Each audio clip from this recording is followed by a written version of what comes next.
Welcome to European education world. आज हम एक ऐसे टॉपिक पर फिर दोबारा बात करेंगे जिसको लेकर बहुत सारे क्वेश्चंस आ रहे हैं हमारे पास बहुत टाइम से, और जिसके ऊपर कुछ रिसर्च की है कुछ कंट्रीज़ में जाकर। यूक्रेन से जो रिटर्न स्टूडेंट हैं उनके लिए क्या क्या ऑप्शन सही हैं, कहाँ कहाँ वो जा सकते हैं, कहाँ ट्रांसफ़र इजीली हो रहे हैं, किस कंट्री में डॉक्यूमेंटेशन इजी है, किस में कितना टाइम लग रहा है, यूक्रेन में क्या कंडीशन है, ट्रांसक्रिप्ट कैसे निकलेंगी, इन सब टॉपिक्स पर हम बात करेंगे। सबसे पहले हम जान लेते हैं कि यूक्रेन की कंडीशन क्या है फिलहाल। यूक्रेन में जितने बच्चे गए हुए हैं उन लोगों से भी बात करके और कुछ लोकल से बात करके एक ही चीज़ हमें पता लगी है कि यूक्रेन में फ़िलहाल एक तो इलेक्ट्रिसिटी शॉर्टेज चल रहा है, आप न्यूज़ में भी देख रहे होंगे। वहाँ पर 7 घंटे, 8 घंटे, 5 घंटे, अलग अलग सिटीज़ में अलग अलग, बहुत सारी सिटीज़ ऐसी हैं जिसमें 24-24 घंटे लाइट नहीं आ रही है, 2-2, 3-3 दिन में लाइट नहीं आ रही है। तो सबसे बड़ी लाइट की प्रॉब्लम है। अब जब लाइट नहीं आ रही है तो यूक्रेन में टेम्परेचर फ़िलहाल जो चल रहा है माइनस में चल रहा है, तो लाइट नहीं आ रही, तो वहाँ पर सबसे बड़ी प्रॉब्लम सर्दी की हो रही है कि सर्दी में लाइट नहीं आती तो हीटर नहीं चलते हैं, पानी गर्म नहीं आता है। तो उस कंडीशंस में स्टूडेंट्स को बहुत प्रॉब्लम हो रही है। तो फ़िलहाल तो यूक्रेन की कंडीशन सही नहीं है और ना ही चांस लग रहा है कि जल्दी सही होगी, क्योंकि ये अभी जितना सर्दियाँ बढ़ेंगी और टेम्परेचर डाउन जाएगा तो कंडीशन वर्स होती चली जाएगी। अब ऐसी कंडीशन में हम तो यही सजेस्ट करेंगे कि कोई भी स्टूडेंट यूक्रेन जाने की कोशिश ना करे तो बेटर है, क्योंकि अगर आप सही सलामत है तभी आपकी डिग्री सही सलामत होगी। तो आप कहीं इंडियन गवर्नमेंट ने बहुत सारे ऑप्शंस दिए, आप ट्रांसफ़र ले सकते हैं। इंडिया में तो बात करें इंडिया की तो फ़िलहाल तो कोई ऑप्शन नहीं दिया है, बहुत सारे केसेस चल रहे हैं, बहुत सारी आरटीआईज डाली हैं, एनएमसी में विजिट किया बहुत बार। तो एक ही चीज़ है, वो तो बोल रहे हैं कि आप ट्रांसफ़र ले लो, हमारे पास सीट्स नहीं है, हमारे पास इंफ्रास्ट्रक्चर नहीं है, बच्चों को कहाँ पर हम एडजस्ट करेंगे। अब ट्रांसफ़र को लेकर जो जनरली अभी मैंने विजिट किया कुछ कंट्रीज़ में, इसीलिए कि कहाँ पर क्या कंडीशन है, क्योंकि जनरली ये होता है कि हमें बोलते लोग कुछ हो रहे हैं, होता कुछ हो रहा है। इसी रीज़न की वजह से कुछ कंट्रीज़ में गया पता करने के लिए कहाँ पे क्या सिस्टम चल रहा है। अब जैसे उज़्बेकिस्तान है, कज़ाकिस्तान है, किर्गिस्तान है, रशिया है, मोल्दोवा है, सर्बिया है, जॉर्जिया है, मेनली यही कंट्रीज़ ट्रांसफ़र एक्सेप्ट कर रही हैं। इन कंट्रीज़ में जो अगर बात करें यूक्रेन जैसे ही खर्चों में, जैसे यूक्रेन की अच्छी यूनिवर्सिटीज़ थी या वहाँ के जितना खर्चे होते थे उन खर्चों में जॉर्जिया और आपका सर्बिया, ये कंट्रीज़ ऐसी हैं जिनमें 5,000, 5,500, $6,000 की यूनिवर्सिटीज़ हैं कि अगर आप यूक्रेन जैसे ही चाह रहे हैं तो उधर जा सकते हैं। बट इनमें क्या कंडीशन है, और अदर में अगर आप थोड़ा लो में जाना चाहते हैं जैसे किर्गिस्तान, कजाकिस्तान, उज़्बेकिस्तान, इनमें थोड़ा 4,000, 4,500, 3,500, $3,000 वाली यूनिवर्सिटी भी पर ईयर है। यहाँ पर क्या प्रॉब्लम्स है, वहाँ क्या प्रॉब्लम्स है, कहाँ पर ईजी है, तो हम सबसे पहले CIS कंट्रीज़ की बात करते हैं। CIS कंट्रीज़ में किर्गिस्तान, कजाकिस्तान, उज़्बेकिस्तान, मेनली ये 3 कंट्री ही ट्रांसफ़र एक्सेप्ट कर रही हैं। इन तीनों में अगर हम बात करें डेवलपमेंट की कि कौन सी सबसे ज़्यादा डेवलप्ड है, डेवलपमेंट की बात करें तो सबसे ज़्यादा डेवलप्ड जो अगर इन तीनों में कंट्री है तो वो कज़ाकिस्तान है, जितना मैंने देखा। बाकी सारी पूरी कंट्री में भी नहीं घूमा कि कंट्री की हर सिटी में घूम कर आया हूँ। जो मेजर सिटीज़ थी सब में गया इन कंट्रीज़ की, उनमें सबसे ज़्यादा जो डेवलपमेंट, जो मॉडर्न डेवलपमेंट है वो कज़ाकिस्तान के अंदर है। बाकी किर्गिस्तान, उज़्बेकिस्तान भी ऐसा नहीं है कि डेवलप्ड नहीं है, अच्छे खासे डेवलप्ड है वो भी। बाकी बात करते हैं पढ़ाई की। पढ़ाई का पैटर्न तीनों में लगभग सेम है। यहाँ पर एडवर्स पर आपको काम नहीं करने देंगे, आपको डमी बॉडीज़ पर ही पढ़ना पड़ेगा। बट हाँ, अच्छा एक चीज़ है जैसे मैंने देखा कि यहाँ पर पेशेंट के साथ टीचर्स की साथ जाकर लाइव इंटरेक्शन कराया जाता है। Second year, third year, fourth year, fifth year में सब में कराया जा रहा है। अलग अलग यूनिवर्सिटी के हिसाब से जिसकी जैसे हॉस्पिटल फैसिलिटीज़ है उस हिसाब से स्टूडेंट्स को ले जा रहे हैं। तो तीनों में लगभग पढ़ाई भी सेम ही है, थोड़ा बहुत ऊपर नीचे हर जगह होता है।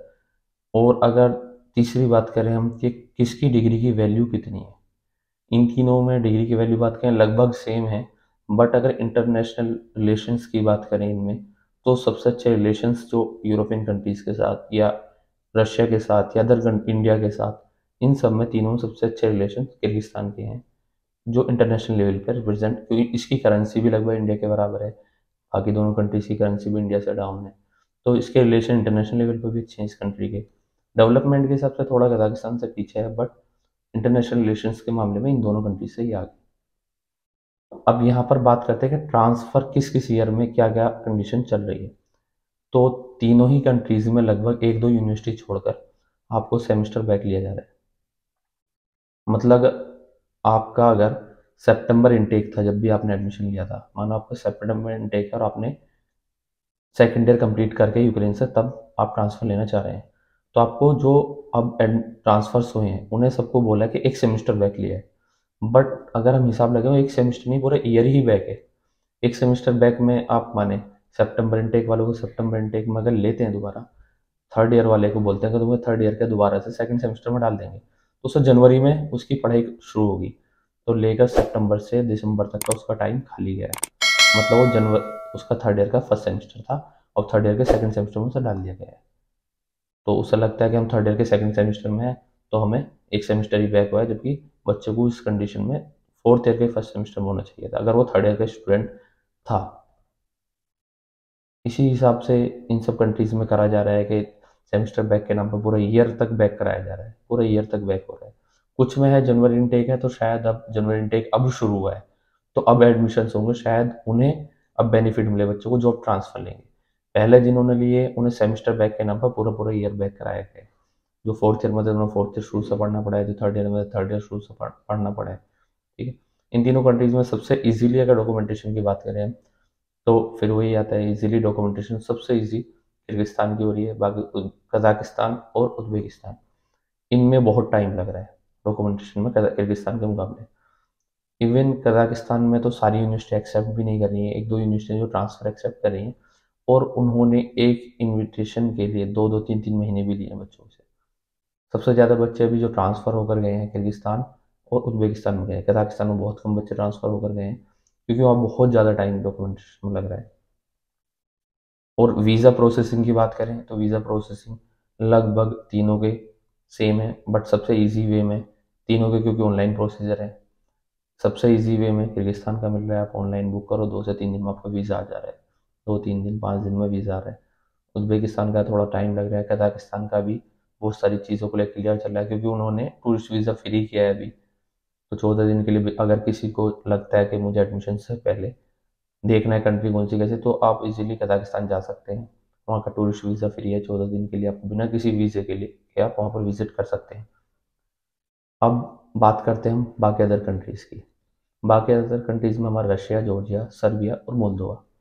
सर्बिया में टाइम टेकिंग बहुत है, दो दो तीन तीन चार चार महीने में भी बच्चों को इन्विटेशन है। जिन्होंने सितंबर में अप्लाई किया था उनको दिसंबर में जाकर अब इन्विटेशन आए।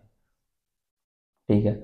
और वहाँ की जो फीस है किसी भी यूक्रेन यूनिवर्सिटी से कम नहीं हो, 5500 यूरो से स्टार्ट है। 3 यूनिवर्सिटियाँ हैं, और जो निस है, यूनिवर्सिटी ऑफ निस, वो ही सिर्फ ट्रांसफ़र एक्सेप्ट कर रही है फिलहाल कंडीशन में। और जॉर्जिया, रशिया, दोनों की कंडीशंस लगभग सेम है।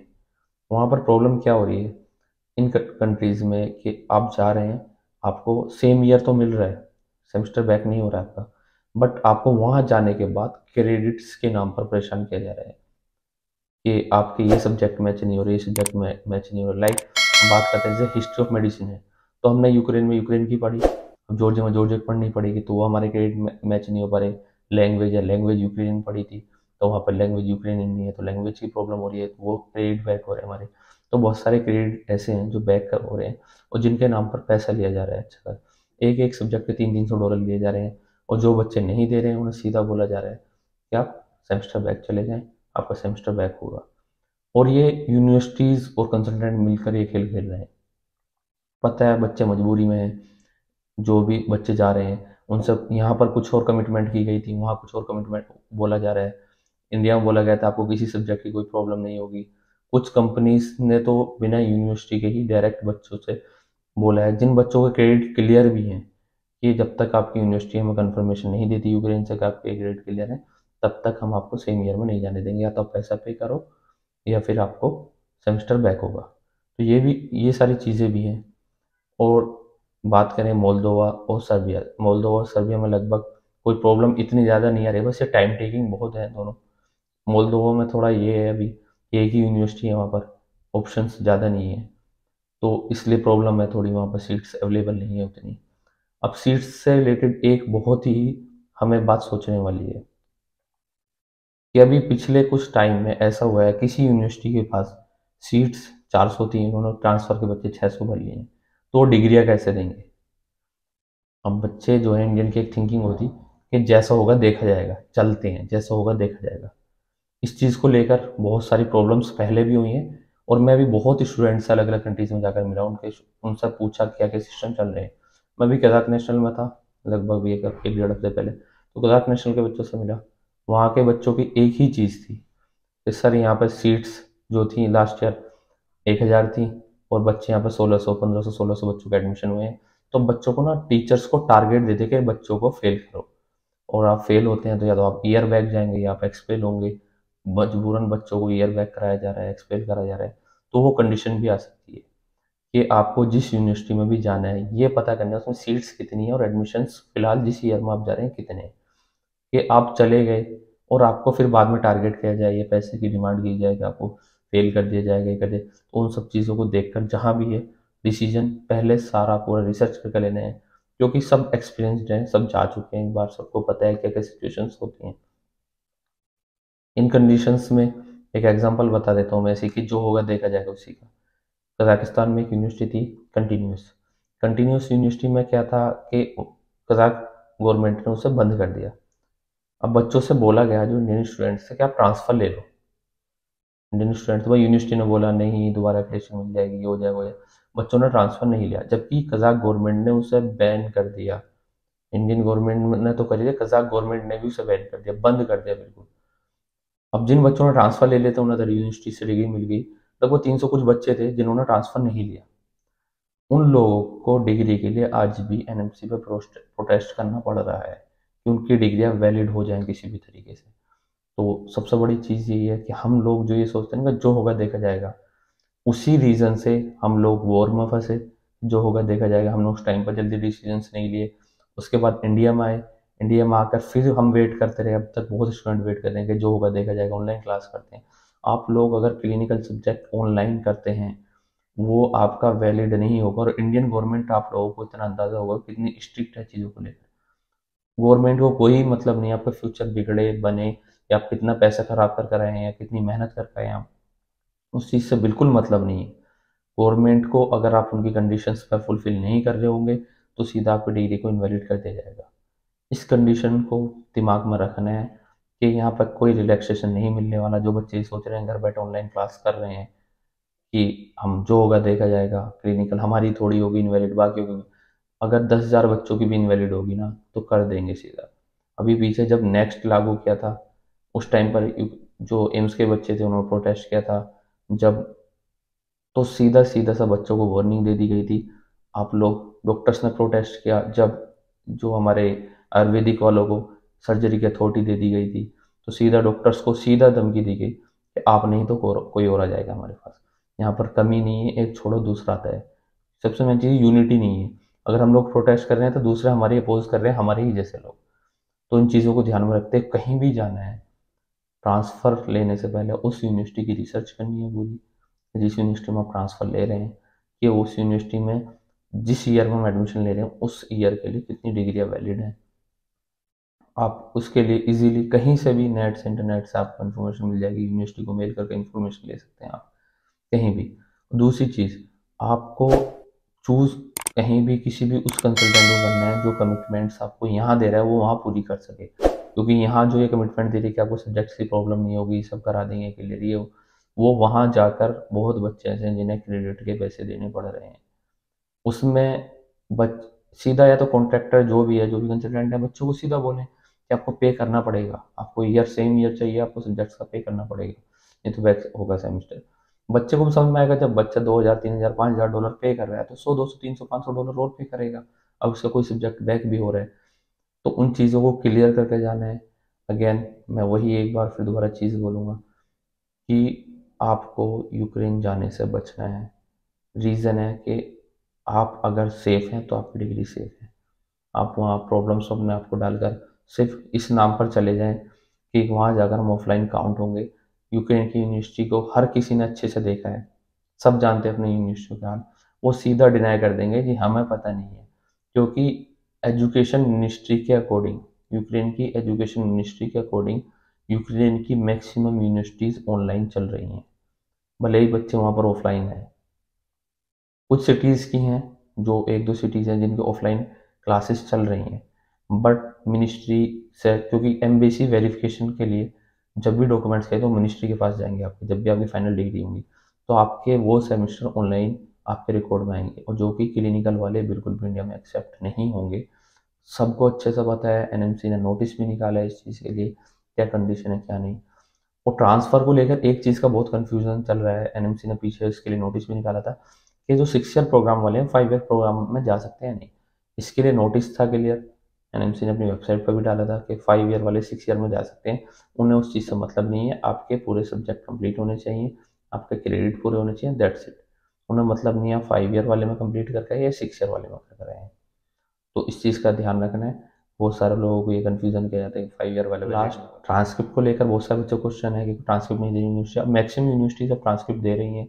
अगर किसी को लगता है उसकी ट्रांसक्रिप्ट नहीं निकल पा रही है किसी यूनिवर्सिटी से, तो हमसे कॉन्टैक्ट कर सकते हैं, या उस यूनिवर्सिटी में जो भी कंसर्न पर्सन है उनसे कॉन्टैक्ट कर सकते हैं। और इसके बाद भी अगर आप लोगों के कोई सवाल हैं तो आप हमें हमारे सोशल मीडिया हैंडल्स पर मैसेज कर सकते हैं, हमारे नंबर पर कॉन्टैक्ट कर सकते हैं। Thank you.